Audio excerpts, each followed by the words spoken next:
تبارك الذي بيده الملك وهو على كل شيء قدير الذي خلق الموت والحياة ليبلوكم أيكم أحسن عملا وهو العزيز الغفور الذي خلق 7 سماوات طباقا ما ترى في خلق الرحمن من تفاوت فارجع البصر هل ترى من فطور ثم ارجع البصر كرتين ينقلب إليك البصر خاسئا وهو حسير ولقد زينا السماء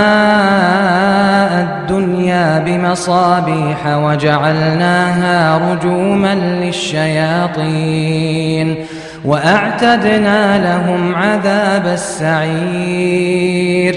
وللذين كفروا بربهم عذاب جهنم وبئس المصير إذا ألقوا فيها سمعوا لها شهيقا وهي تفور تكاد تميز من الغيظ كلما ألقي فيها فوج سألهم خزنتها ألم يأتكم نذير قالوا بلى قد جاءنا نذير فكذبنا وقلنا ما نزل الله من شيء إن أنتم إلا في ضلال كبير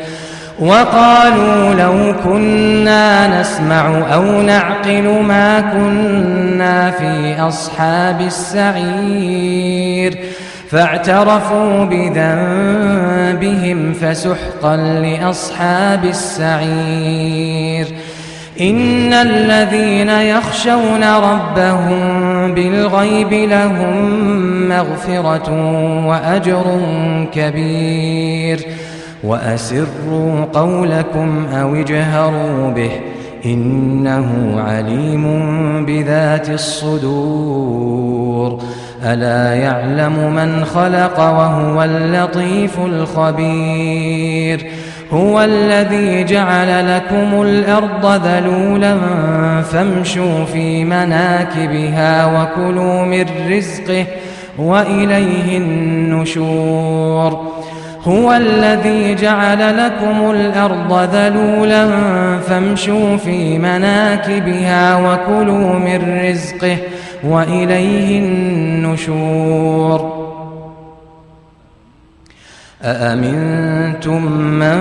في السماء أن يخسف بكم الأرض فإذا هي تمور أم أمنتم من في السماء أن يرسل عليكم حاصبا فستعلمون كيف نذير ولقد كذب الذين من قبلهم فكيف كان نكير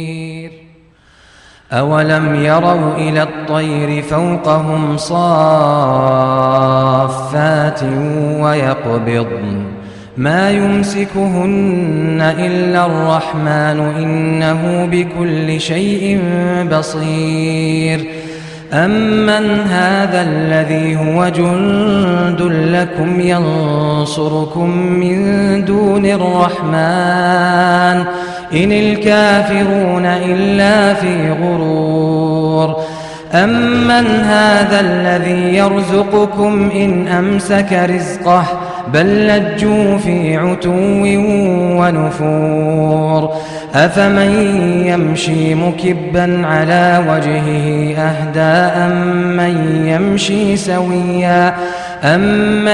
يمشي سويا على صراط مستقيم قل هو الذي أنشأكم وجعل لكم السمع والأبصار والأفئدة قليلا ما تشكرون قل هو الذي ذرأكم في الأرض وإليه تحشرون ويقولون متى هذا الوعد إن كنتم صادقين قل إنما العلم عند الله وإنما أنا نذير مبين فلما رأوه زلفة سيئت وجوه الذين كفروا وقيل هذا الذي كنتم به تدعون